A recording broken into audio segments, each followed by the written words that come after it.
Hello and welcome to the One Take Show podcast. My name is Kaustubh and in this episode we are in conversation with Mr. Suvigya Awasthy. Sir is an associate partner at PSL Advocates and Solicitors in New Delhi. He specializes in commercial dispute resolution.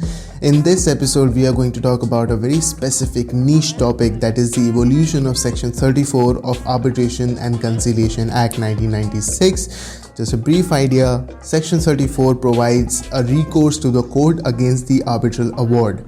We will also talk about his experience in law school, his experience with litigation, where he provides us the real life impacts of the various changes that are happening in the Arbitration Conciliation Act, especially in the practice of dispute resolution and all these changes that have been brought on because of the pandemic. If you like this episode, make sure you like, share and subscribe to the channel. If you have any suggestions or feedbacks, write them down in the comment section. I would love to read them. And ladies and gentlemen, without further ado, let's jump right in.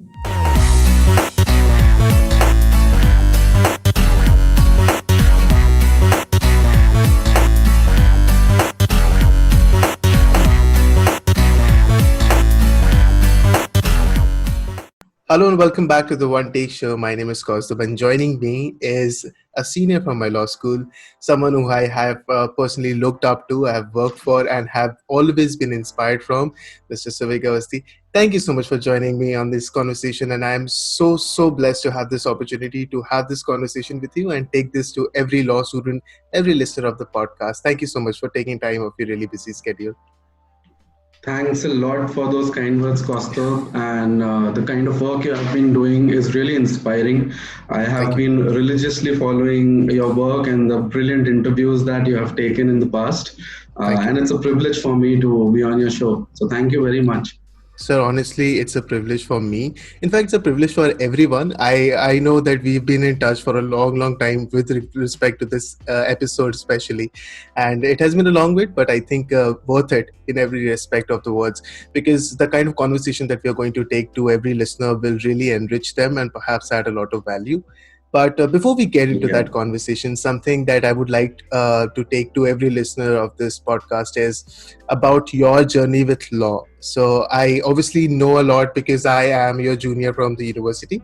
But a big question comes from the fact that what inspired you to do law and what inspired you to stick with law, more importantly, after all those years and with the practical aspects of law. Could you please tell us a little bit about that?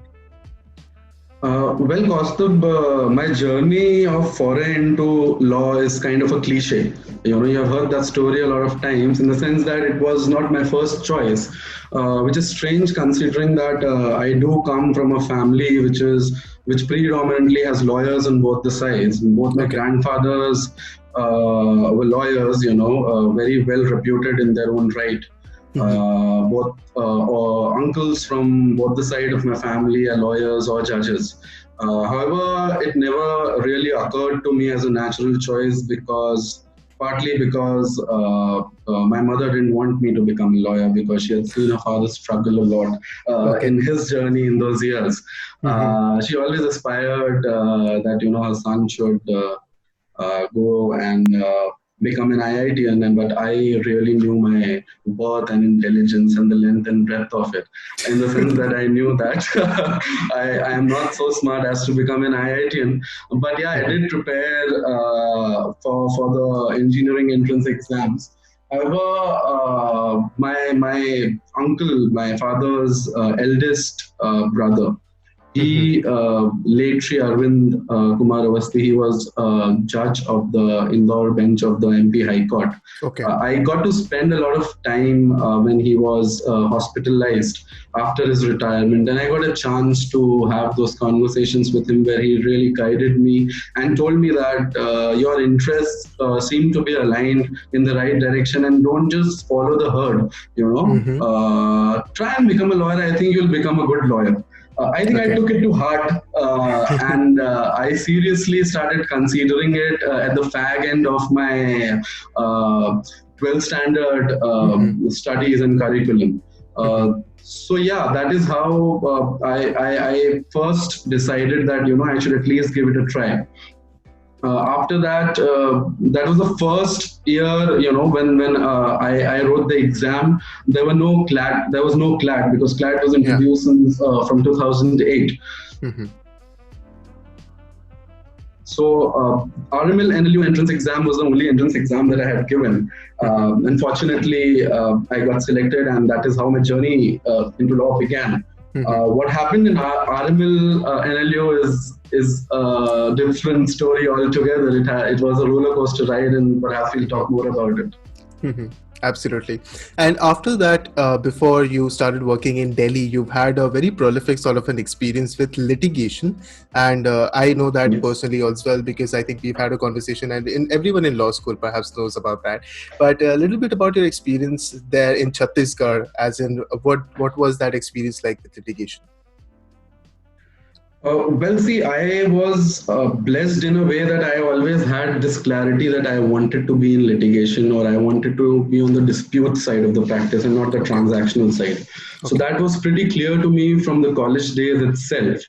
But I did not stop myself from pursuing transactional or corporate internships, because I wanted to eliminate every choice that could possibly cloud my judgment later on. So I in fact had a very inverse journey to begin with, because I started my practice with the chambers of a senior counsel at the Supreme Court, Mr. Ravindra Srivastava. To be very honest with you, for the first 2 months, I was a completely clueless and lost lawyer in his chambers, figuring out how things work, how filings work. So I was rightly advised to shadow the clerk there for the first month of my association in that chamber, and that really helped. In the sense, I practically got exposed to the everyday rigmarole of the legal practice as to how filings happen, how do you get matters listed. Those things are very important. And later on, in the next 2 years that ensued in that chamber, I was extremely fortunate to be involved in some very, very landmark judgments, such as the presidential reference of the 2G scam judgment, the coal block judgment. We were appearing for the state of Chhattisgarh and Maharashtra in that matter. There were a couple of other matters, landmark decisions pertaining to the Arbitration and Conciliation Act. So yeah, that is how my journey began. But in those 2 years, I realized that I need more grounding. I need more grounding in the sense I should have an ability to draft petitions myself, to be in the thick of the practice and not just shadow a senior or assist them on research. So after 2 very fruitful years of experience at the chamber of Mr. Srivastava, I kindly took his permission that, sir, I want to go back to the High Court in my home state, and I wish to pursue litigation there. I think that would give me better exposure in front of the court, and I'd also get a chance to commit much more mistakes, which I can't commit here. So he very graciously accepted, and in fact, he was very supportive, and he said that you're making the right choice. I wanted to tell you this in the very beginning, but he supported my choice. And yes, after 2 years, I went back to Chhattisgarh. I started practicing with the chamber there, but I also got an opportunity to slowly and steadily build my own practice. I got associated with a few companies by the grace of friends. There was never a dearth of filings or work. As a young lawyer, constantly faces that struggle. So that part of the journey was really good. Those 1.5 years in Chhattisgarh gave me a lot of confidence in terms of the matters that I could argue before the court. I was also quite privileged in the sense that I became the youngest lawyer there to be on the panel of the state government. So I closely worked with the Office of the Advocate General, which gave me exposure in terms of criminal litigation, which also gave me exposure in terms of service litigation and revenue litigation. So yeah, for the first 2 years of my journey, I had nothing to do with trial law, so to speak. But the next 2 years in Chhattisgarh saw me doing a lot of trial work as well as a lot of appellate work at the High Court level, and also some writ matters. Right. Yes. Perfect. I think one thing that you mentioned here was that you always wanted a freedom to make mistakes. Although I won't make a big of a stretch there, because I'm yet to make a lot of mistakes, although I'm still making a lot of them yet. But the idea that it's important to make the right mistakes, I believe. Right. Absolutely. But I think pushing yourself in the industry and throwing yourself out there in the possibilities is something that every law student should aspire and perhaps can learn from you. One interesting turn in your career was LLM, and where you pursued with respect to disputes, where you were properly attracted towards dispute. Maybe I would love to know a little bit about that, because I think that can really inspire a lot of law students to look at LLM from a perspective of someone who either has been associated with litigation or perhaps is trying to make their place in this industry. Well, see, I'll tell you, Kaustubh, from my own experience, a lot of people told me that it was the wrong decision. Okay. To go and pursue LLM at that juncture of my career, because I'd already put in 4 years into the profession, and 2 years of 1.5 to 2 years of building my own practice and building my own brand, so to speak. Although 2 years in the scheme of life and things is not such a big time, but at that time, you of course you take a lot of opinions. Your seniors guide you a lot, and I had the privilege and fortune of being guided by some really good people in the profession who told me that you're litigating, you're doing fairly well, you should invest more time here. If you just disappear from the scene, it will take a lot of time to again come back and build that name for yourself. So LLM does not really matter, and you're doing the right things. But see, I'm a person who's driven by dissatisfaction. In the sense that I thought that my life had become too easy, and a lot of people had already predicted what's going to happen in my life. And I was also falling prey to that prediction, and I started hating it. There was this academic thirst in me that kind of propelled me to learn new things, because I was getting pigeonholed into certain set of areas in practice, and I thought it's too early for me to be doing that. So I ventured out to do, in fact, a general LLM, and I had absolutely no end game in mind. I just wanted to study. That was the end game. I just wanted to learn new things, interact with new people, and basically broaden my cultural horizon. So yeah, in the middle of all this dissuasion, I kind of persisted with my efforts, and I was fortunate enough to get admission into the ICDR program at National University of Singapore. That was the first batch that they had introduced in this specialization, and I was really attracted by the kind of names that were floated around. Professor Lawrence Wu, Professor Gary Bond, Professor Lucy Reed, Nakul Diwan, who is a senior advocate now at the Supreme Court. He also used to teach us. So there were big names, and these were all successful people and stalwarts in the field of arbitration. So I thought NUS would be a good option for me. And well, it did prove out to be a very good option. So after 4 years, in 2016, I ventured out to Singapore to learn what international arbitration is. Right. Perfect. Yeah. I think NUS is absolutely one of the best universities in the world with respect to disputes or arbitration. And the kind of atmosphere that Singapore in itself provides for arbitration, there's the entire this debate about venue and all, and the seat and everything has really highlighted how Singapore is so very advanced in their own cultural sort of atmosphere that they provide for arbitration. And I could perhaps know a lot about this, because I have had an opportunity to work under you, to learn very closely how all of this really plays out in a practical world. But to follow up in the previous segment of the conversation, I won't really delve deep into what exactly went down in the LLM, but from a very practical standpoint, a question comes in the mind of a potential litigator is, how useful is an LLM with respect to something that you might have also encountered and might have found an answer on a very personal account. So could you please tell us, from the opinion of a litigator, how useful is an LLM? Well, the utility depends on an individual, so to speak. I would not say that just taking an LLM degree would help you get a job, or it would ultimately result in you getting more clients, or it would result in some sort of conspicuous professional benefit. But there are so many intangible aspects to that experience. First of all, it's an experience. It's a cultural experience. It's an experience where you are exposed to a different pedagogy of studies. It's starkly different from what is followed in India, in the sense that there's a lot of debate and discussion around ideas, when things are thoroughly discussed. So what personally I feel that it adds a lot of armors in your kitty. It does not change you at the core, but it does add a dimension to your personality as a lawyer.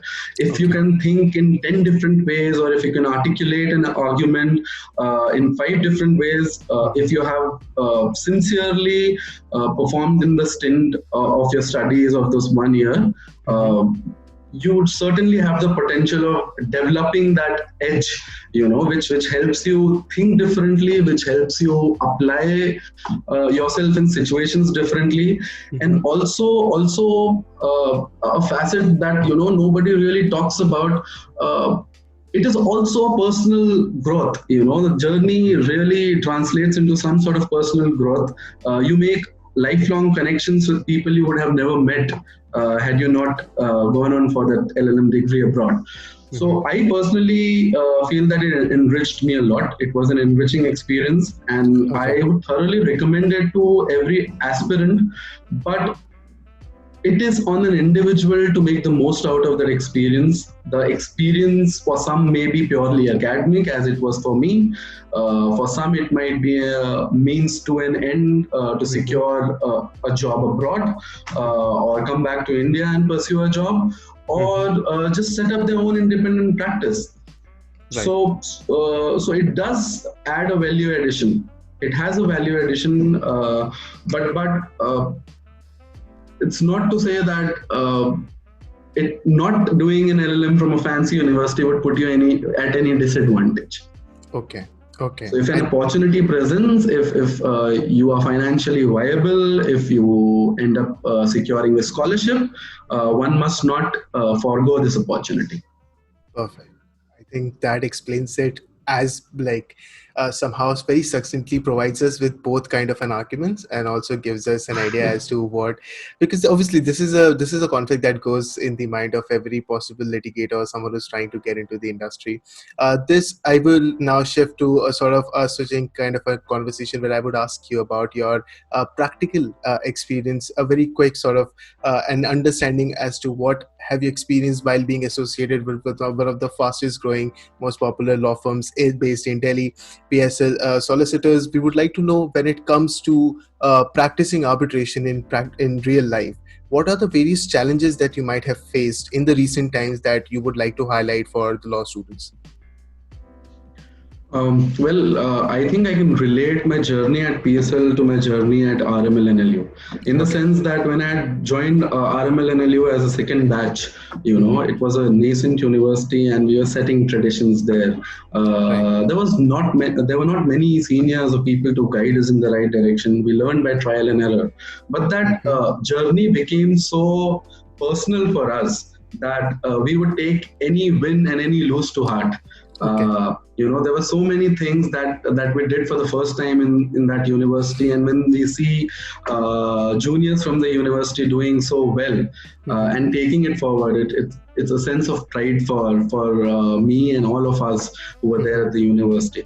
So how I related to my journey at PSL is that when I joined PSL Advocates and Solicitors 3 years back, it was a small boutique firm, and we were trying very hard to succeed and to grow bigger. Grow bigger not in terms of numbers, but grow bigger in terms of a knowledge and the kind of advocacy we practice it with all our hearts. So there was this immediate or swift alignment of that passion and interest that I found with my colleagues at PSL. Right. Yes, so everyone in my team is equally dedicated, equally crazy, and equally passionate about what we do here. And that is what keeps us going day in and day out.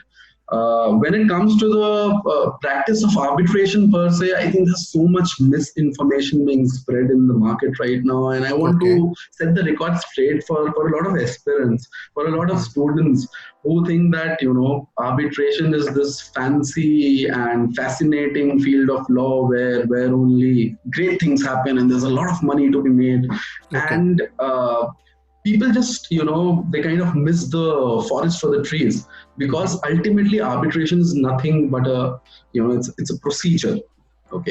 At the heart of arbitration, it is simply trial advocacy. So anyone who asks me that sir, I'm passionate about arbitration, I have read all the judgments, but I ask them, have you read Evidence Act? Have you read Contract Act? Do you know your CPC? Do you know how to exhibit documents? Do you know how cross-examination takes place? It is also about the art of not saying so much, then to holding yourself back from saying a lot of things in trial advocacy. And those small intricacies are something that the students are not focusing on. So for students, my advice and piece of wisdom would be that religiously, do trial practice, work with trial lawyers, not just get fascinated by arbitration. And our practice also, it's not that we do arbitration day in and day out. We do commercial dispute resolution, we do litigation, we do recovery suits, we do 138 matters. So at a very young stage of your career, in the first 2 years, it would be kind of shooting yourself in the foot if you just constrain yourself to one aspect of law, that is arbitration. Yes. And I think I speak for every person. I think all my peers who have perhaps had an opportunity to work with PSL, that I completely share that ambition and sort of a bonhomous atmosphere that was created by all the seniors who provided us, especially me, with sort of a very on the face of it, all those opportunities to realize that there is a huge industry that I still have to learn so much about. Because more than often what we read in books, especially when we are preparing for moots and all, we realize in real life arbitration, especially as you've just mentioned, does not necessarily play out like that. So the practical aspects are the same. And you're right. So this actually somehow brings me to an interesting segment of this conversation, which I will really wade into very quickly, because this is really interesting for everyone who's even remotely interested in arbitration. With the recent amendments, a lot of criticism, a lot of conversation, debate, discussion has been invited towards Arbitration and Conciliation Act.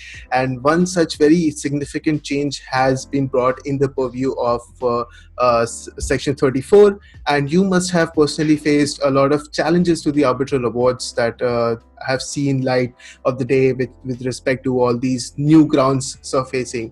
I would, on the very offset, like to know about your opinion, a general opinion on what kind of changes has Section 34 seen with respect to arbitration, and how has it somehow impacted the practice, if I must say. Well, thanks for the question. I mean, if you kind of trace the trend, the judicial trend lately, it has been one of non-intervention and non-interference, and generally upholding the sanctity of arbitral awards that are put out for challenge in the 34. 34 has always been a very limited jurisdiction, but different courts in India for different reasons have kind of enlarged the scope now and then. So need was felt, in the 246 Law Commission report also the need was highlighted, and then it translated into those amendments in the year 2015, where certain crucial amendments were made, which set out to, formulate the correct position and set out the correct position after some of the judgments by the Honorable Supreme Court and the vagaries that followed, by wrong following of those judgments by different high courts. I think the biggest change, according to me, has been in the concept of public policy. As they call it, the unruly horse of public policy. both the ONGC judgments, the ONGC Saw Pipes judgment and the ONGC Western Gecko judgments had unduly expanded the scope of the term public policy, where, and it also kind of entailed the patent illegality test, which was misused severely by courts for many years, and a lot of arbitral awards were interfered and set aside on this ground routinely by courts. So need was felt to put it in a very, very watertight compartment, and that is exactly what the 2015 amendments did. One it did was that it took out the test of patent illegality completely from the purview of testing of foreign awards or international commercial awards. That ground is only available as a challenge for domestic awards now, and not as a ground for resisting the enforcement of a foreign award under Section 48. The second the second change that was introduced was by appending explanation to Section 34, and actually explaining what will constitute a violation of public policy.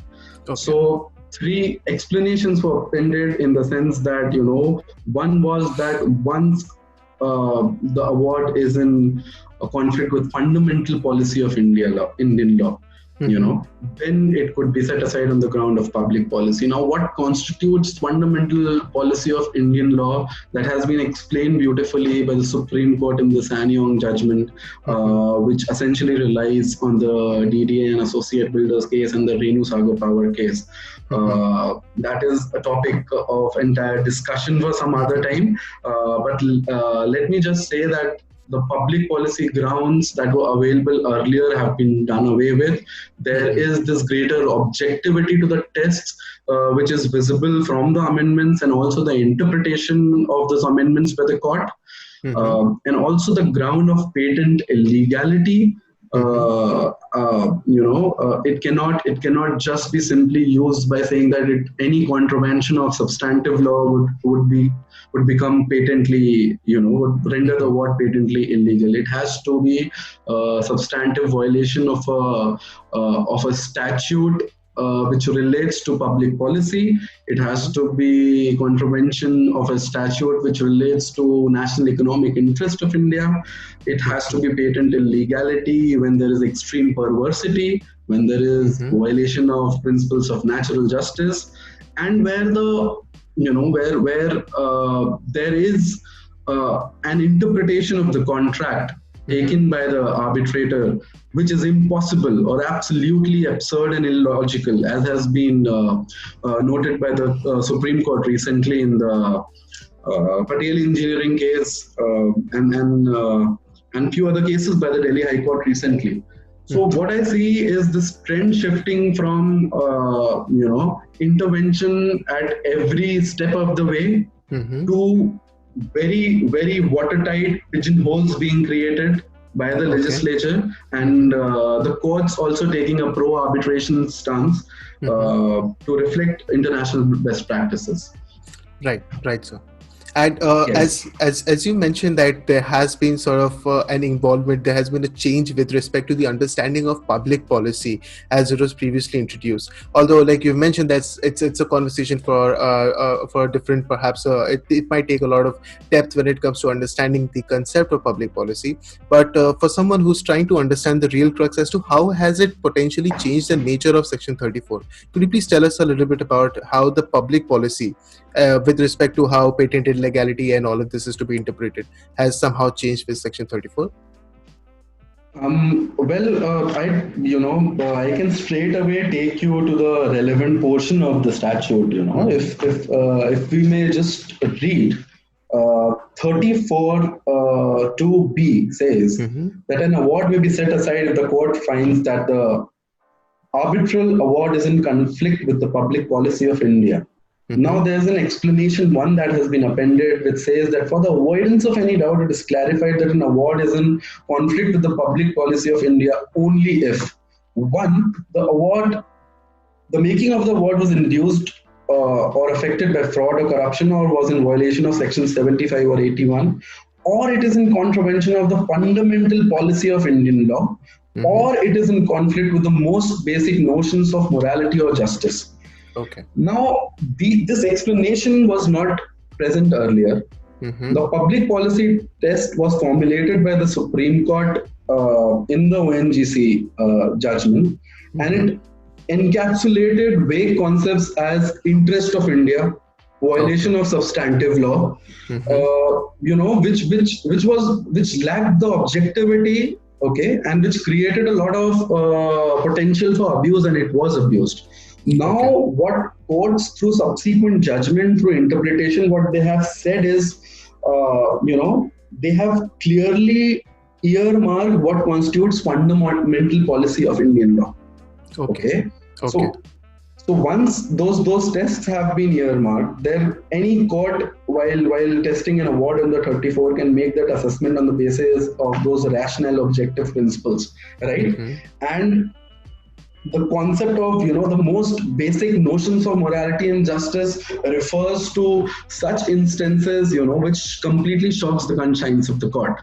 And in fact, the court has also provided certain illustrations that when an issue is completely disregarded by a tribunal, when it is raised or agitated, there is no finding with respect to that issue, or when a document has been taken from a party in violation of principles of natural justice and no opportunity has been provided.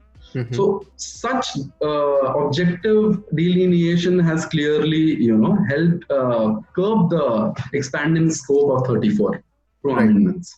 Right. And when it comes to the test of patent illegality, as I said earlier, what constitutes patent illegality is also objective now, in the sense that it's extreme perversity, it's violation of substantive law, it's violation of the Arbitration Act, section 31(3) and 28(1) in particular. Right. It is also the contravention of any substantive law that is so important to Indian law that it cannot be deviated or derivated from. Right, sir. Although I still argue that some sort of subjective scope of subjective interpretation is available with the courts, and as we grow further and more judgments come, this test would keep narrowing down. Now, whether a blind, as I always say, whether a blind following or fascination with a pro-arbitration approach is good in the long run or not, that remains a question, and which is a contentious question, and I have different and radical views there, for which I might be castigated for if I express them so freely. So let's hold that back. But I believe that sometimes such absurd and erroneous awards are being passed by ad hoc tribunals, especially, that we need a system where there is greater scrutiny of awards rather than lessening the scope of intervention, judicial intervention. Right. And somehow, although I would love to know those particular opinion of yours, perhaps not on this video conferencing call, maybe I can call you on a separate occasion and learn about them. But there is a different sort of a change that has been made with respect to limitation that has been encapsulated within the purview of Section 34. Could you please tell us about what is your opinion upon the changes that have been made with respect to the idea of limitation in this section? Well, the Supreme Court has been quite clear on the subject, and the Amendment 34(3) gives you a time limit of 90 plus 30 days to file a challenge to an arbitral award in 34. Now, the Supreme Court has interpreted that those 90 days means 3 calendar months, which might mean 89 days, 90, 91, or 92, depending on the situation, and not clear 90 days. The law is also that this time period of limitation starts running from the time the party is in actual receipt of the award from the arbitral tribunal. Another guiding principle when it comes to limitation is that the 30 days time period of the extension which a party gets is not just there for the asking. Sufficient cause has to be shown by the party to seek that extension of extra 30 days for filing the Section 34 application. These are the most crucial issues. I think one issue that came up in the 2019 amendment was that no automatic stays were being granted by the amendments in 2015. So the provision of automatic stay was taken away. However, in 2019, the court again, the parliament again, sort of botched it up somehow and brought it back into the statute, which was authoritatively overruled by the Supreme Court. And now the position is that there is no automatic stay on the awards as soon as the 34 is filed. So that is the position with regard to automatic stays. As far as limitation is concerned, that again is quite a technical subject. We can go on discussing it by way of various precedents. But I think this is sufficient for a discussion right now. Perfect. And how about when we see so many different changes, and as you have somehow expressed that all of these changes have modified how Section 34 is to be read, interpreted, and how it is now affecting the practical aspects of arbitration, I would like to learn from your personal experience when we talk about issues like extreme perversity, when we talk about issues like limitation, or all these changes that are happening in general with the Arbitration and Amendment Act, perhaps not just Section 34, but in general, all these practical aspects. What do you have? But is there any experience of yours where you must have find these changes affecting the practical aspects of arbitration? Well, yes. I mean, in the sense that arbitral tribunals, some of the mischievous arbitral tribunals are taking a lot of leeways because they know their awards are not susceptible to a valid challenge in the under 34. But jokes apart, see, the approach of the courts have really helped the practice of arbitration. There has been a greater, harmony in the interpretation that is being adopted by courts. When it comes to arbitral tribunals, because the sacrosanct principle of competence is being, and Section 5 principles are being religiously adhered to by courts. So the tribunals are getting more and more leverage to, conduct the proceedings in their own manner. And most of the times it's done fairly, impartially, and sufficient opportunity is being provided to the parties to adduce evidence. But there are times when something completely absurd happens. But yeah, I think according to me, what we need is greater and greater improvement and furtherance in the direction of institutional arbitrations. Because one of the great successes, I believe, for international arbitration has been these robust institutions which so beautifully and seamlessly conduct arbitration from beginning to end, and there's such great level of scrutiny involved in every step of the way. ICC, in fact, has a review of the award. The court examines it from all aspects and sees that there is absolutely no leeway in terms of a 34 challenge available. So that kind of institutional framework is the need of the hour in India. And all the malaises, so to say, or all the impediments and all the growth and hurdles and roadblocks, according to me, are being posed by the prevalence of ad hoc arbitrations in India. I mean, multi-crore arbitrations being pending for 5 years, 7 years, non-following of the time limits imposed under the Act. Let me tell you, I have not been a part of single arbitration, domestic arbitration, in which an award was rendered in 12 months or even 18 months, so to speak. Yes. However, the situation is starkly different when it comes to international arbitrations. Timelines are strictly followed. There is greater amount of professionalism. There is greater amount of discipline, I would say. Discipline and a respect for the process, which I sometimes feel is lacking in the Indian scenario. Right. Yes.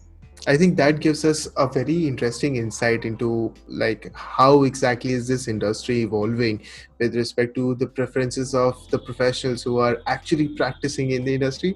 Perhaps from your own personal experience, understanding how all of these changes are affecting it.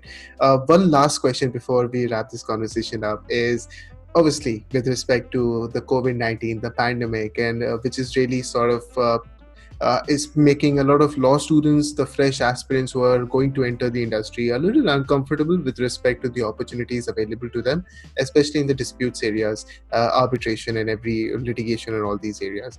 What opinion or advice would you have for all these aspirants with respect to how can they adapt with the changes in this industry? Well, we all are grappling with the severity of the situation. I mean, it has gotten a little better now in the sense that we have been forced to shun our patterns learned over so many years, unhealthy patterns. So the journey, according to me, is more about unlearning than learning. We need to unlearn so many aspects that the patterns that we have formed over years, and it's time for innovation. It is time to be positive. It is time to just take stock of the situation and ask yourself what works, what is working. It is to be constantly be vigilant about the market. So for law students also, I mean, the basic things won't change. Things like hard work, tenacity, resilience, and persistence. These aspects will never go out. That remains an integral part of our profession, and any success has to be built on the strength of hard work and your efforts and constant and consistent dedication to the profession. But in terms of what has changed, we have gotten more used to the idea of assimilation of technology into legal practice. I can see a generation of lawyers much older than me taking to the changes very smoothly. The judges have been extremely proactive and have unlearned their old habits and I, in fact, at times having fun with lawyers by muting them whenever they are making a persistent argument. So according to me, the journey has definitely been tough. It has created a lot of hurdles for individual practitioners, and there were some hurdles in the workflow, in the normal workflow that law firms also had. But through constant innovation and keeping a finger on the pulse of the latest developments, I think any law student or any young lawyer can also build from strength to strength.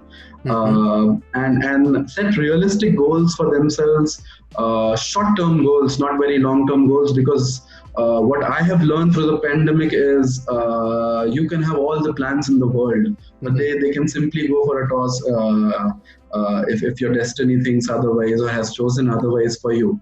So it's always better to have short-term goals and work towards them and build from one short-term goal to the other and keep innovating, keep learning, and most importantly, keep unlearning.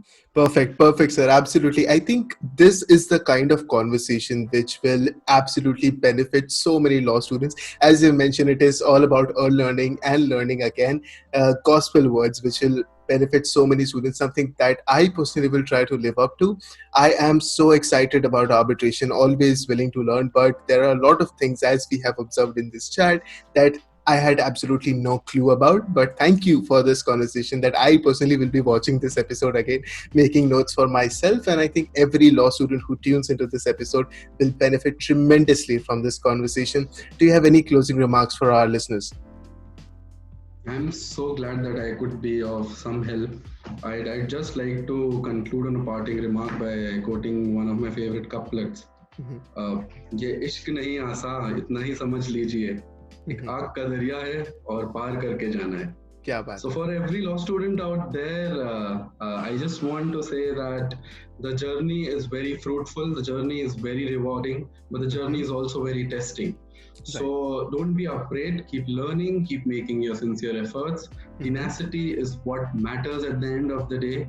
And if you if you ride the storm for the first 2-3 years, if you're brave enough, this profession will reward you in so many ways that you can't even imagine. It will really be satisfaction to your soul, your heart, and of course, I hope for you and for all the law students out there, you become very successful practitioners and earn a lot of fame and recognition and also money. Thank you so much. Thank you so much, sir. To all my listeners, I think it is important that I highlight that I personally have had an amazing experience working under sir's guidance. I have been guided, I have been taught, I have been scolded by sir. I have also been given such an enriching experience with respect to working with PSL advocates and solicitors, exposing me to the entire industry, also making me realize there is tremendous amount of things that I need to learn. And with this conversation, I think it only gives me a desire to perhaps find an opportunity to work under your guidance again. Thank you so much for this amazing opportunity, sir. I had a wonderful time. I hope you had a good time too. I had a great time, Kaustubh. Thank you so much. Thank you. Thank you so much.